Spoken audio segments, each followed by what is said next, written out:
I know we know better. I know we know better. We can never, ever, ever use a blanket approach when it comes to spirituality. Each journey is unique and uniquely designed for a specific person for a specific purpose. Ayikho i-trigger eyaphulwa uKelly Khumalo, uyabona ukuthi ngibulala usenzo. Ngaphinda ngathi mina, as far as King Bhaka is concerned and as far as spiritual power is concerned, ayikho imali eyakhishwa uKelly Khumalo wathi ahambe kuyothengwa abantu abazobulala usenzo. It's an honest truth lento ngishoyo. But inkinga lento zakamoya nezinto ze-reality, yabo, azikwazi ukuxhumana kahle. Umthetho usebenza ngobufakazi. Ubufakazi noma into ekhona ithi usenzo ufele kubo kaKelly. Senzo ufele kubo kaKelly. Ngokwakamoya, uma umuntu ezofela kwami, ipower yami nedluzi lami is involved ukuthi lo muntu ashone. Ingakho ubona abantu bevuka umbhejazana bese bezonda uKelly, not necessarily ukuthi bamzondela ukuthi udubulile, kodwa inkinga ibhadi lakhe libe khona, usuke washonela kubo kaKelly. Ingakho noma umuntu kade ehamba nabangani bakhe bese eyashona, kuyaye kubheka ukuthi ubehamba nobani. Umuntu bengabezophuma athi ngisaka mngani wami bese yashona, uphume ethi uya kuphi, wafika yini lapho. Uma eshona eselapho kulowo muzi, bese kumele idlozi la lapho limuvikele. For the fact ukuthi usenzo ngenzela even no Kelly nabantu abadefend uKelly Khumalo ukuthi abayi understand le yokuthi abantu why bekanje. For the fact ukuthi usenzo washonela igazi lakhe laphalala kubo kaKelly. Bengabe usuku kubo kaKelly noma uma ngingasuka mina manje ngiye kaMkhize, once ngangena kaMkhize sekumele ngivikelwe yidlozi la kaMkhize.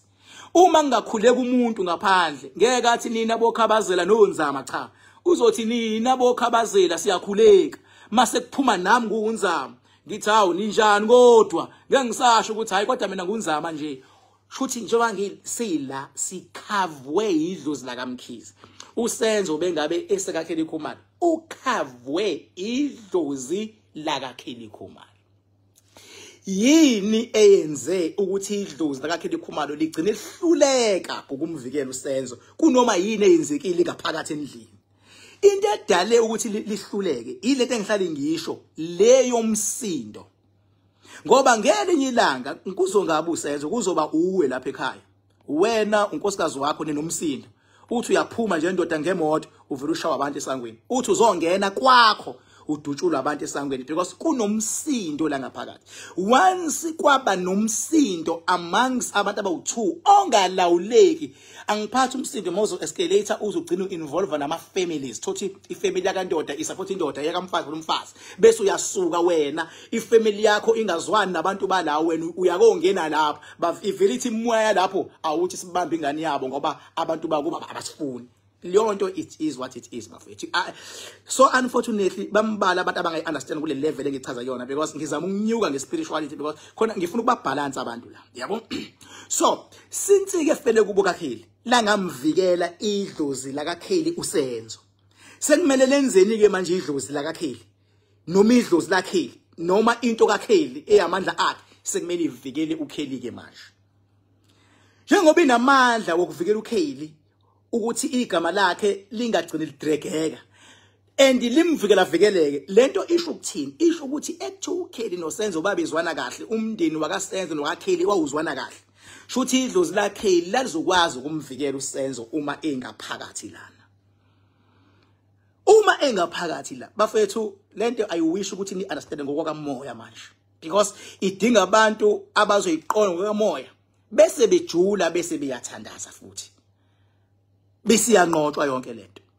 Abangixolela abantu abazofila sengazi ukuthi mhlawumbe ngiattack abathile, inhloso yami akuyona leyonto. Inhloso yami ueducate abantu ngale simo because angifuna abantu mina abahlale bekwi dark while ngikhona mina.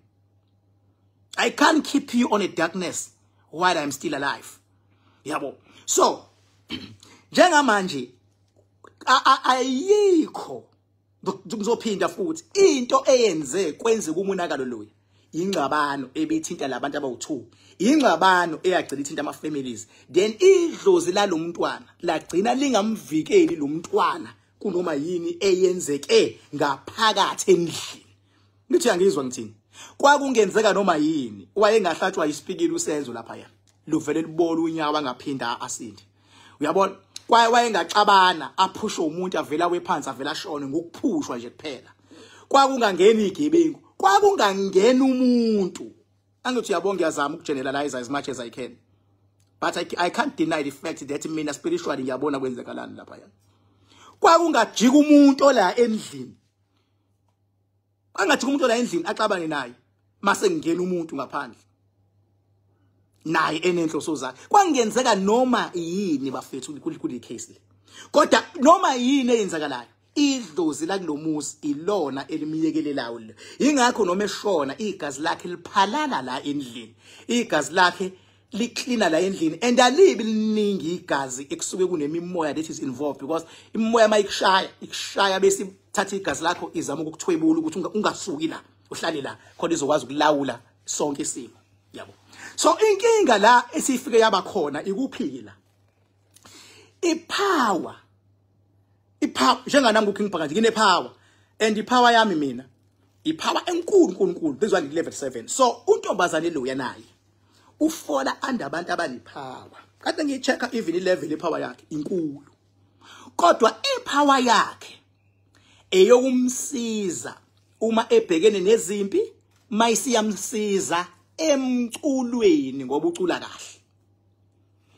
Power yakhe nje eyalokho ukuthi mawubhekene nempi sizoyilwa emculweni. Umculo wakho noma ubani othi uyakuvala emculweni ngeke azawini. Yabo, until kube yithina esikiyekayo ngamaphutha akho. So ipower lo mntwana ke le enkulu isiyaqala manje, imnikeze ama warning amaningi. Siyaqala manje ifuna ukumduba ke. Mayifuna ukumduba kungenzeka noma yini kuyena. Kungavele kuthiwa ushaye umuntu ngempama ngaphandle kuthiwa seyoboshwa. Kungenzeka noma yini kuyena. Ipower seyifuna ukumduba. Imdubelani ipower? Angithi angifihli mina ngibeke iqiniso. Imdubelani ipower? Ipower idinwa ukuthi yona ithe mayifika uyazi ukuthi ipower yakhe engene ku music. Ukhona owesiliso ovelayo oyekade manager by that time. Yabona okunendlela ipower abayisebenza ngayo engena ku music. Umehluko lo wesilisa wayewutsotsi kakhulu ngoba izinto eziningi wayefuna zenziwe uye kodwa egameni lalo. Angana mzongezwana lento. Khona umuntu wakho wesilisa uthola ukuthi wena uyamthanda yena ufuna ukuthi ube unkosikazi oqotho. Uzokwenza noma yini yokubopha wena kodwa ukuthi ube semshadweni naye. Unga understand wena ukuthi uboshwe makuthiwani kwenzekile ushaqina umuntu enze some things ngawe kodwa wena unaware ukuthi kwenzakalani. Kwenzeka into efana naleyo ke. Lo waye manager yakhe abagcina be data futhi naye wenza something ngokwepower wangamtshela amaqiniso, kodwa they did practice some ritual long time ago. So leyo nto yasikodwa ibinani ibizovika ibisi protector. Ingakho kwathi noma sebexabana bathi babexabana kwaba ukuthi ilo wesilisa orong ibheda lapho ke ipower. Mawuzokwenza into ubopha omunye umuntu noma wenze omunye umuntu kanti wena uzobheda ipower kayichemi ishaya obhedile. Kwabheda lo wesilisa yamfaka emotweni ngiyayibona iaccident aba kuyona.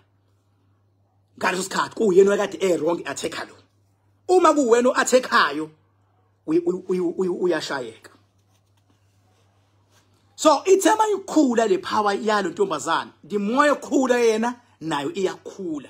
The more ekhula iyakhula. Abantu abazama ukulwa naye ivele igijima ibashaye. Mawulwa naloya igijima ibashaye. Ngiyakhumbula impela ukuthi nami there was some time la engakazi la esagegena ngembono naye ugeli lo. Yathi izongishaya kanti ngishaya mina ngiyayibona. Ngishaya ngiyayibona ngathi not today. Ngathi not today. Yathi yeza ngathi not today. Ngangakabi uking. Ngangisahamba uhambo lokuthi ngicine ngiuking. Ngathi not today. nangampela yahluleka ongenani kwagcina kweyami power eyagcina iba namandla because kwagcina kukhulunywa ngami umhlaba wonke ngaleso sikhathi leso. Kodwa lokho akusho ukuthi angiyibonanga iphaba yalo, ngiyibonile futhi ngathi ha kanti that is why from lapho like ngaba away naye futhi sangithi we were close friends like nami ngaba away naye waba away into zakhe zaqhubeka yabo. Shiya ukuthi mina ngaleso sikhathi ngase ngisize kanjani ngoba ngilekelela ipower yakhe ngaleso sikhathi. Angane ngizongizwa into echaza yabo. Kahleni bakithi, kahleni hlobo. I know we know better. I know we know better. We can never, ever, ever use a blanket approach when it comes to spirituality. Each journey is unique and uniquely designed for a specific person for a specific purpose. Therefore, we can never impose what we know and what we have experienced in our own personal journeys on others. Kuronke nje. Or sifuna ukubonakala ukuthi ngathi mhlambe sazi kangconywana. Akekho umuntu oprofessor when it comes to spirituality. We learn every day. The sooner we accept that, the better for all of us. The sooner we mind our own business, the better for all of us. The sooner we refrain from abutsibinki, the better. Even after so many years of walking this journey, I still don't know enough. So therefore, I cannot stand before you and claim that your journey is better than, or my journey is better than yours, or I know better. I just know enough to be able to assist or unlock certain doors for the next person. That's all I can do.